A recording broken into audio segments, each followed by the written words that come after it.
Doctor Harshvardhan ने देश के प्रमुख सिविल सोसाइटी संगठनों और विभिन्न स्वयंसेवी संगठनों के साथ आज संवाद किया। वीडियो कॉन्फ्रेंसिंग के जरिए हुई इस बैठक में नीति आयोग के मुख्य कार्यकारी अधिकारी अमिताभ कांत भी मौजूद रहे। इस दौरान डॉक्टर हर्षवर्धन ने सिविल सोसाइटी संगठनों और स्वयंसेवी संगठनों के प्रतिनिधियों के साथ देश में कोविड-19 और लॉकडाउन से उत्पन्न स्थिति पर व्यापक चर्चा की। साथ ही इस संकट से निपटने के लिए सरकार की योजनाओं पर विचार विमर्श किया। कोरोना संकट के दौरान लोगों की मदद में जुटी सिविल सोसाइटी संगठनों और स्वयंसेवी संगठनों की टीमों को जिन चुनौतियों का सामना करना पड़ रहा है, इस पर भी बात हुई। स्वास्थ्य मंत्री ने बैठक में शामिल प्रतिनिधि को हर संभव मदद का भरोसा दिया है। स्वास्थ्य मंत्री ने प्रतिनिधियों को बताया कि कोविड-19 के खतरे को देखते हुए सरकार ने बहुत पहले ही उचित कदम उठा लिए थे।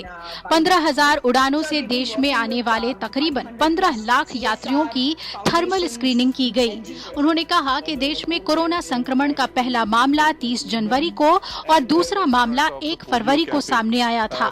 इसके तुरंत बाद प्रधानमंत्री नरेंद्र मोदी ने स्थिति पर निगरानी के लिए उच्च स्तरीय मंत्री समूह का गठन कर दिया था। जरूरतमंद लोगों को भोजन और जरूरी चिकित्सा उपकरण उपलब्ध कराने के लिए स्वास्थ्य मंत्री ने सिविल सोसाइटी संगठनों और स्वयंसेवी संगठनों के प्रयासों की सराहना की। उन्होंने उम्मीद जताई कि सिविल सोसाइटी संगठनों और स्वयंसेवी संगठनों के प्रयास से अन्य लोगों और संगठनों को प्रेरणा मिलेगी और वो कोरोना महामारी के खिलाफ सरकार के प्रयासों में अपना सहयोग देंगे। नीति आयोग के मुख्य कार्यकारी अधिकारी अमिताभ कांत ने आज की इस बैठक को काफी सकारात्मक बताया। कोरोना की लड़ाई में देश को बड़ी कामयाबी मिल रही है। इस संक्रमण के फैलाव की रफ्तार में कमी आई है। वहीं ठीक होने की दर और दोगुना होने की दर में भी काफी सुधार हो गया है। इतना ही नहीं, मौतों की दर में भी कमी आई है। अगर हम कोरोना वायरस संक्रमण से मरीजों के ठीक होने की दर की बात करें तो ये 25.19 हो चुका है, जबकि ठीक 14 दिन पहले ये सिर्फ 13% था। वहीं मौतों की दर 3.2% हुई है। इसके अलावा 78% कोरोना वायरस से जान गंवाने वाले मरीज वो हैं जो पहले किसी बीमारी से जूझ रहे थे या फिर उम्र दराज हो चुके थे।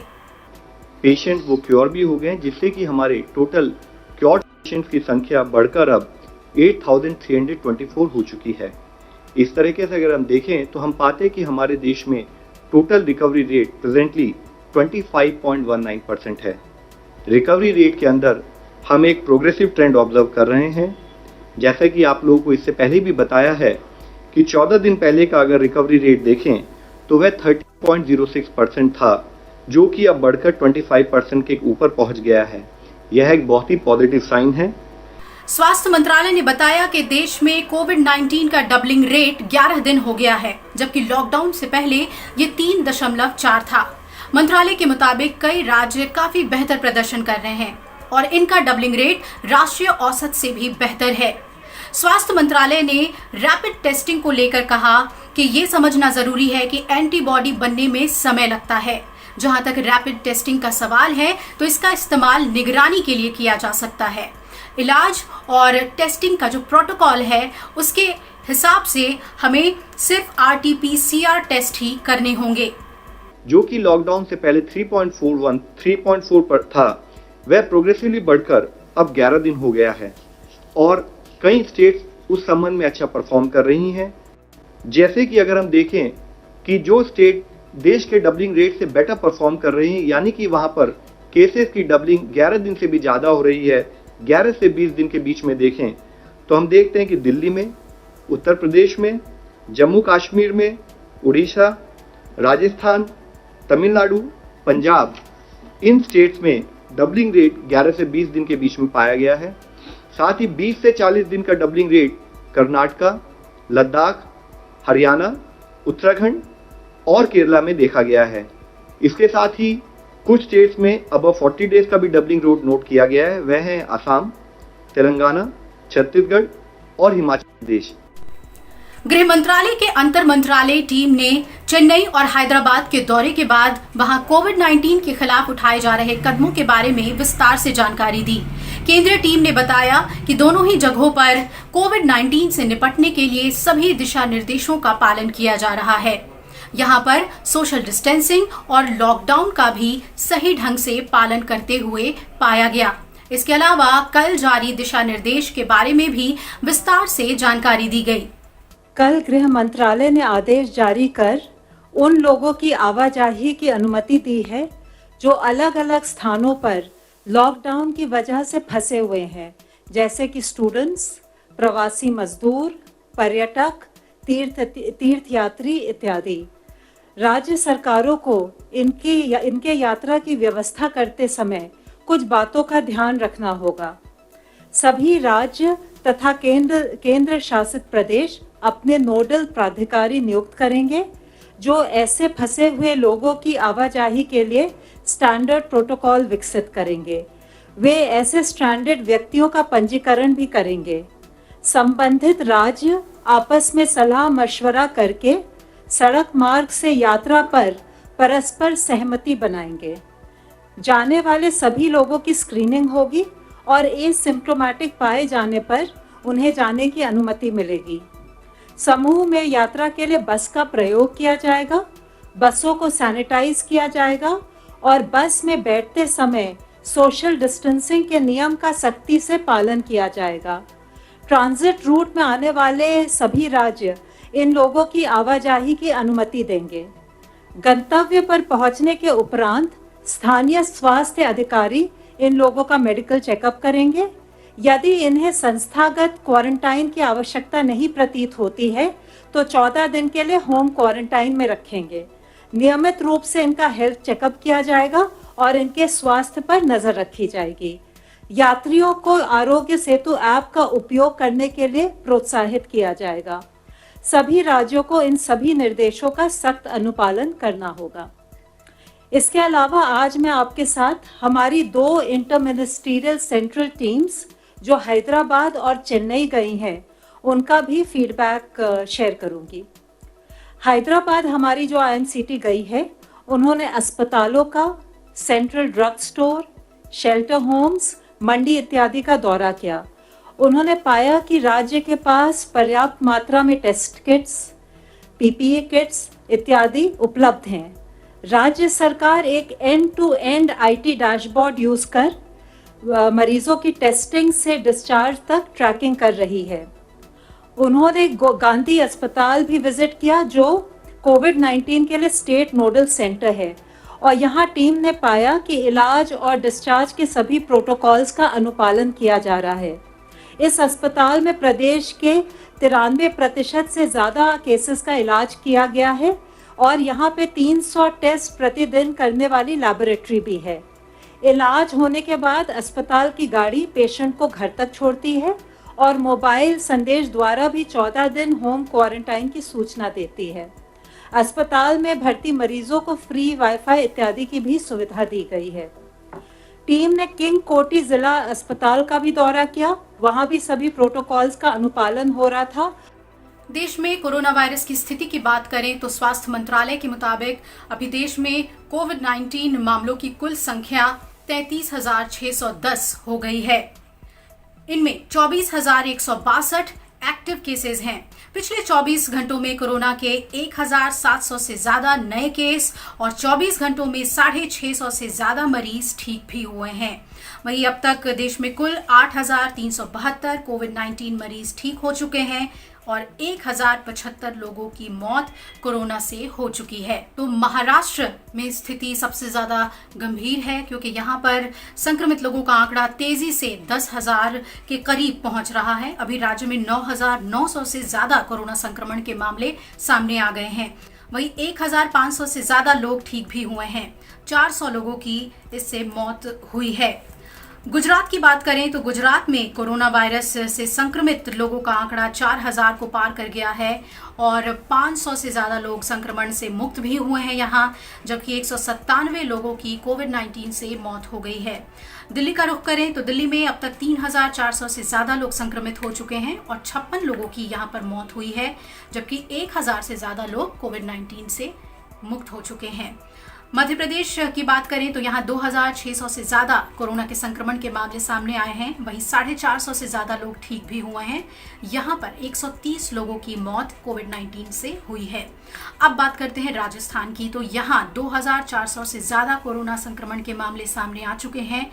यहाँ पर 51 लोगों की मौत हो चुकी है, जबकि 700 से ज्यादा लोग राजस्थान में कोरोना वायरस से ठीक हो गए हैं। और आइए अब एक नजर डालते हैं दुनिया में कोरोना वायरस की स्थिति की। अभी तक दुनिया में 32,32,000 लोग कोरोना संक्रमण से प्रभावित हुए हैं, जबकि 2,28,000 से ज्यादा लोगों की इस संक्रमण से मौत हो चुकी है। देशों पे अगर हम नजर डालें तो अमेरिका की सबसे पहले बात करते हैं, जहां 10,64,000 से ज्यादा लोग कोरोना संक्रमण से प्रभावित हुए हैं और 61,500 से ज्यादा लोगों की मौत अमेरिका में कोविड-19 से हो गई है। बात करते हैं इटली की, यहाँ पर 2 लाख से ज्यादा मामले सामने आए हैं और 27,500 से ज्यादा लोगों की मौत हो गई है। स्पेन में अब तक 2,36,000 से ज्यादा कोरोना वायरस के मामले सामने आ चुके हैं और यहाँ पर 24,000 से ज्यादा लोगों की मौत हो चुकी है। फ्रांस की बात करें तो यहाँ पर 1,66,000 से ज्यादा मामले सामने आए हैं, जबकि 24,000 से ज्यादा लोगों की मौत हुई है। अब बात कर लेते हैं ब्रिटेन की भी, तो ब्रिटेन में कोरोना संक्रमण के मामले बढ़कर 1,66,000 से ज्यादा हो गए हैं और यहाँ पर 26,000 से ज्यादा लोगों की मौत कोविड-19 की वजह से हो चुकी है। उपराष्ट्रपति एम वेंकैया नायडू ने कोरोना की वजह से पैदा हुई चुनौतियों के बीच किसानों की अद्भुत कर्तव्य निष्ठा और लगनशीलता की सराहना की है। उन्होंने कहा कि देश के विकास में किसानों ने सबसे अहम भूमिका निभाई है। साथ ही ये कहना अतिशयोक्ति नहीं होगी कि संकट की घड़ी में भी देश को खाद्य सुरक्षा सुनिश्चित करने के लिए किसानों ने अग्रिम पंक्ति के योद्धाओं की तरह भूमिका निभाई है। उपराष्ट्रपति ने कहा कि कोविड-19 के संक्रमण के बावजूद उन्होंने साहस पूर्वक अपना कर्तव्य निभाया है। इस साल 29 करोड़ टन से अधिक खाद्यान्न का रिकॉर्ड उत्पादन हुआ है। उपराष्ट्रपति ने कहा कि पीएम किसान योजना के तहत किए गए उपायों से किसानों की हिम्मत और मनोबल बढ़ा है। उपराष्ट्रपति ने 4 आय इरिगेशन, इंफ्रास्ट्रक्चर, इन्वेस्टमेंट और इंश्योरेंस को और अधिक प्रभावी बनाने पर जोर दिया ताकि कृषि का विकास हो सके। उपराष्ट्रपति ने कहा कि कृषकों और वैज्ञानिकों के बीच निरंतर संवाद रहना चाहिए। उपराष्ट्रपति ने यह भी कहा कि आज जब किसान असंगठित हैं और उनकी आवाज अनसुनी रह जाती है, ऐसे में 4P parliament, political leaders, policy makers और प्रेस का दायित्व है कि वो उनकी अपेक्षाओं को स्वर दें। उपराष्ट्रपति ने कहा कि कृषकों के सशक्तिकरण के लिए नई कृषि नीति तैयार किए जाने की जरूरत है।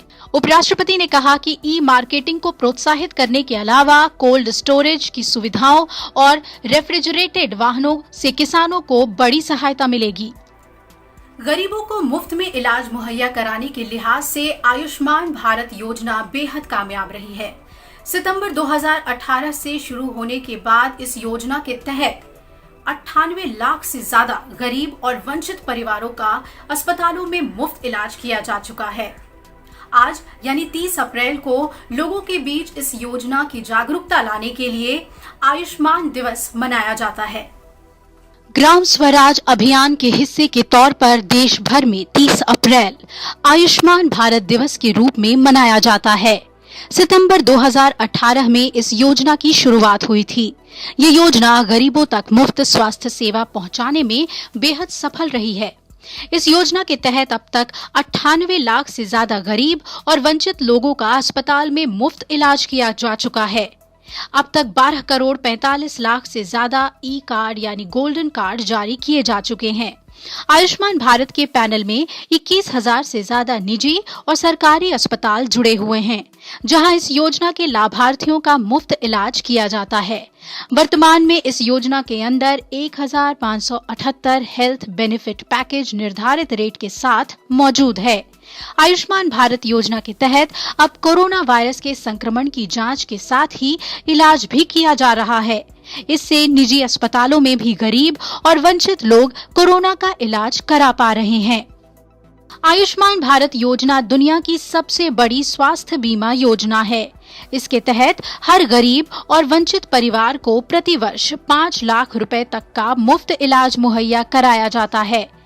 इसके दायरे में 10 करोड़ से ज्यादा परिवार और 50 करोड़ से ज्यादा लोग आते हैं। योजना के दायरे में देश की 40% आबादी शामिल है। कर्मचारी भविष्य निधि यानी ईपीएफओ ने प्रधानमंत्री गरीब कल्याण योजना के तहत 7,40,000 कोविड-19 दावों के साथ साथ 12,91,000 दावों का निपटान किया। इसमें पीएमजीकेवाई पैकेज के अंतर्गत 2,367 करोड़ रुपए के कोविड दावों सहित 4,684 करोड़ रुपए का वितरण शामिल है। कोविड-19 महामारी से लड़ने के लिए ईपीएफ योजना से एक विशेष निकासी का प्रावधान सरकार ने एक अधिसूचना के जरिए किया था। ये अधिसूचना 28 मार्च 2020 को जारी की गई थी। वहीं अब तक पीपीई कुल उत्पादन करीब 10 लाख यूनिट का हो चुका है। इस किट के उत्पादन में बेंगलुरु प्रमुख उत्पादन केंद्र के तौर पर उभरा है। स्वास्थ्य कर्मियों को सुरक्षा देने वाली इस किट का करीब 50% उत्पादन अकेले बेंगलुरु में हो रहा है।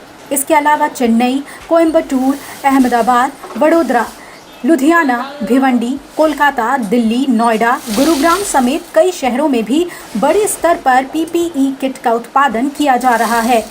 वैसे स्वास्थ्य मंत्रालय राज्यों को उनकी आवश्यकता अनुसार पीपीई किट भेज रहा है। पीपीई किट के उत्पादन की सुनिश्चितता के लिए स्वास्थ्य और परिवार कल्याण मंत्रालय, औषधि विभाग और वस्त्र मंत्रालय, औद्योगिक इकाइयों, हितधारकों और विनिर्माताओं के साथ मिलकर सप्ताह के 7 दिन 24 घंटे काम कर रहा है, ताकि आपूर्ति श्रृंखला की बाधाओं को दूर किया जा सके और सभी स्वास्थ्य कर्मियों तक अनिवार्य वस्तुओं की पूर्ति की जा सके। कोविड-19 और लॉकडाउन के बीच यूजीसी ने विश्वविद्यालयों के लिए परीक्षाएं और नए सत्र के लिए प्रस्तावित गाइडलाइंस आज जारी कर दी है। नए कैलेंडर में मौजूदा छात्रों के लिए 1 अगस्त से और नए दाखिला लेने वाले छात्रों के लिए 1 सितंबर से सत्र आरंभ करने के लिए कहा गया है। साथ ही नए छात्रों के लिए दाखिले की प्रक्रिया को 1 अगस्त से 31 अगस्त के बीच संपन्न कराने के निर्देश दिए गए हैं। आयोग ने परीक्षाओं और शैक्षणिक कार्यक्रम के लिए दिशा निर्देश में कहा है कि अंतिम सेमेस्टर के छात्रों की परीक्षा जुलाई में आयोजित की जा सकती है। यूजीसी ने कहा है कि बीच के सत्र के छात्रों को पूर्व और मौजूदा सेमेस्टर के आंतरिक मूल्यांकन के आधार पर ग्रेड दिए जाएंगे। जिन राज्यों में कोरोना वायरस की स्थिति सामान्य हो चुकी है, वहां जुलाई के महीने में परीक्षाएं होंगी। आयोग ने कहा है कि एमफिल, पीएचडी छात्रों को 6 महीने का और समय मिलेगा और साक्षात्कार वीडियो कॉन्फ्रेंसिंग के जरिए होगा। आयोग ने निर्देश दिया है कि हर यूनिवर्सिटी में कोविड-19 सेल बनाई जाएगी, जिसका काम एकेडमिक कैलेंडर और परीक्षाओं से संबंधित मुद्दों का समाधान करना होगा। आयोग ने यह भी स्पष्ट किया है कि दिशा निर्देश एक परामर्श की तरह है और विश्वविद्यालय कोविड-19 महामारी से जुड़े मुद्दों पर विचार करते हुए अपनी योजनाएं तैयार कर सकती हैं। मशहूर तेलुगु कवि श्रीरंगम श्रीनिवास राव की आज जयंती है। उपराष्ट्रपति एम वेंकैया नायडू ने श्रीरंगम श्रीनिवास राव को याद करते हुए कहा कि तेलुगु साहित्य में उन्होंने अमूल्य योगदान दिया है। उपराष्ट्रपति ने कहा है कि मजदूर वर्ग और किसानों के संघर्ष की उनकी गहरी समझ उनके लेखन में झलकती है। महाकवि श्री श्री के उपनाम से मशहूर तेलुगु के कवि श्रीरंगम श्रीनिवास राव ने कविता को एक नया रूप दिया और खुद के लिए एक जगह बनाई। भारतीय सिनेमा के पितामह दादा साहेब फाल्के की 150वीं जयंती पर आज देश ने उन्हें याद किया।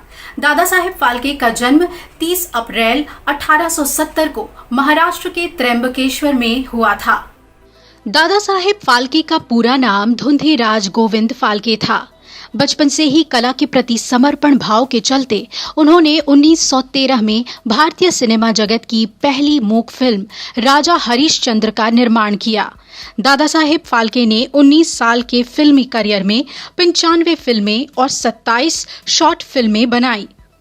भारतीय सिनेमा इतिहास में उनके योगदान के मद्देनजर भारत सरकार ने 1969 से उनके सम्मान में सर्वोच्च और प्रतिष्ठित पुरस्कार दादा साहेब फाल्के पुरस्कार की शुरुआत की। 16 फरवरी 1944 को उनका देहांत हो गया। कोरोना वायरस को लेकर तरह तरह के सवाल मन में आते हैं। क्या इसकी वैक्सीन से इलाज हो जाएगा? क्या हर बार सर्दी के मौसम में लौटेगा? अगर एक बार कोरोना संक्रमण होकर ठीक हो गए तो क्या दोबारा संक्रमण नहीं होगा? साइंस रिपोर्टर जेम्स गैलाघर ने इम्यूनिटी को लेकर पूछे जा रहे सवालों पर एक रिपोर्ट लिखी है। पहले बात करते हैं कि जब कोई वायरस या बैक्टीरिया हमला करता है तो हमारा इम्यून सिस्टम कैसे काम करता है। इसके दो हिस्से होते हैं। पहला हिस्सा तो हमेशा मुस्तैद रहता है। जैसे ही पता चलता है कि शरीर में किसी वायरस या बैक्टीरिया ने हमला बोला है तो पहला हिस्सा बिना देरी किए झट से एक्शन में आ जाता है। इसे इन्नेट इम्यूनिटी भी कहते हैं, जो जन्म से ही आप में मौजूद होती है। जब ये काम करती है तो शरीर में कुछ केमिकल्स का बहना शुरू होता है, शरीर में बुखार होता है और व्हाइट ब्लड सेल्स उन सेल्स को नष्ट कर देते हैं जिन पर बैक्टीरिया या वायरस ने हमला किया था। लेकिन ये कोई कोरोना स्पेसिफिक रिस्पॉन्स नहीं है और ना ही इसकी वजह से कोरोना से इम्यूनिटी मिलेगी। कोरोना के लिए हमें चाहिए एडेप्टिव इम्यूनिटी। इसमें ऐसा होता है कि सिर्फ कोरोना वायरस को टारगेट करने वाली एंटीबॉडी शरीर में बनती हैं, लेकिन इसमें वक्त लगता है। रिसर्च से ये भी पता चला है कि कोरोना वायरस को टारगेट करने के लिए एंटीबॉडीज बनने में लगभग 10 दिन लगते हैं। अगर ये एडेप्टिव इम्यूनिटी ताकतवर हुई तो लंबे समय तक इसकी मेमोरी में कोरोना इन्फेक्शन रहेगा और ये तभी भविष्य में कोरोना के खिलाफ प्रोटेक्शन दे पाएगी। इम्यून सिस्टम की भी एक याददाश्त होती है, बिल्कुल हमारी तरह ही। उसे कुछ संक्रमण अच्छे से याद रहते हैं, लेकिन कुछ संक्रमण को वो आदतन भुला भी देता है। जैसे खसरा ऐसी बीमारी है जो इम्यून सिस्टम को लंबे वक्त तक याद रहती है। एक बार ये बीमारी हो जाती है तो उम्र भर के लिए इम्यूनिटी दे जाती है। हालांकि दूसरी कई ऐसी बीमारियां हैं जिन्हें हमारा इम्यून सिस्टम अक्सर भुला देता है। आपने देखा होगा कि एक सर्दी के मौसम में बच्चों को कई बार रेस्पिरेटरी सिंसिटिकल वायरस का संक्रमण जैसे निमोनिया या फेफड़े में संक्रमण कई बार हो जाता है। अभी तक ये नहीं पता है कि जिन कोरोना से संक्रमित लोगों में हल्के लक्षण होते हैं या बिल्कुल नहीं होते, क्या उनमें भी पर्याप्त एडेप्टिव इम्यून रिस्पॉन्स बनेगा या नहीं। ये बताना भी मुश्किल है कि इसके खिलाफ इम्यूनिटी कब तक बनी रहेगी। लेकिन इंसानों को संक्रमित करने वाले कोरोना परिवार के दूसरे 6 वायरस इस बारे में क्लू देते हैं। कोरोना परिवार के 4 वायरस में सामान्य किस्म की सर्दी के लक्षण दिखाई देते हैं और इसकी इम्यूनिटी ज्यादा दिनों तक नहीं रहती। रिसर्च में ये बात सामने आई है कि कुछ मरीजों को तो साल भर के अंदर ही दोबारा संक्रमण हो गया था। लेकिन सामान्य सर्दी अमूमन बहुत हल्के लक्षणों वाली होती है और खतरनाक भी नहीं होती। लेकिन कोरोना परिवार के दूसरे 2 वायरस ज्यादा परेशानी पैदा करने वाले हैं, सार्स और मर्स। सार्स और मर्स से संक्रमण के मामले में ये देखा गया कि कुछ सालों बाद इसकी एंटीबॉडीज डेवलप हुई। कुछ सालों बाद यूनिवर्सिटी ऑफ ईस्ट अंगालिया में मेडिसिन के प्रोफेसर पॉल हंटर कहते हैं कि सवाल ये नहीं है कि आप इम्यून हो पाएंगे या नहीं, बल्कि ये है कि कब तक इम्यून रह पाएंगे। ये तय है कि इम्यूनिटी जीवन भर बरकरार रहने वाली चीज नहीं है। सार्स के मामले में एंटीबॉडी पर जो रिसर्च हुआ था उससे ये पता चला कि इम्यूनिटी केवल 1 या 2 साल तक ही बनी रहेगी। ऐसी खबरें भी सामने आई हैं कि कोविड-19 से ठीक होने के बाद कुछ लोग थोड़े वक्त के अंदर ही कोरोना वायरस से दोबारा संक्रमित हो गए। वैज्ञानिक ये मानते हैं कि टेस्टिंग की समस्या के कारण भी ऐसा हो सकता है। अगर मरीज को गलत टेस्टिंग की बुनियाद पर यह कह दिया जाए कि आप ठीक हो गए हैं तो ऐसा हो सकता है। अभी तक किसी इंसान की इम्यूनिटी का पता लगाने के लिए जानबूझकर उसे कोरोना वायरस से दोबारा संक्रमित नहीं किया गया है, लेकिन बंदरों के एक जोड़े के साथ ऐसा किया गया है। इन बंदरों को 2 बार संक्रमित किया गया। पहली बार उनकी इम्यूनिटी बनाने के लिए और दूसरी बार 3 हफ्ते बाद। उनमें दोबारा रोग का कोई लक्षण नहीं दिखाई दिया। ये अच्छी खबर है, लेकिन सब में ऐसा ही होगा इसकी कोई गारंटी नहीं है। यही वजह है कि लॉकडाउन में बाहर निकलने के लिए कुछ देशों में इम्यूनिटी पासपोर्ट या सर्टिफिकेट जारी करने पर विश्व स्वास्थ्य संगठन परेशान है।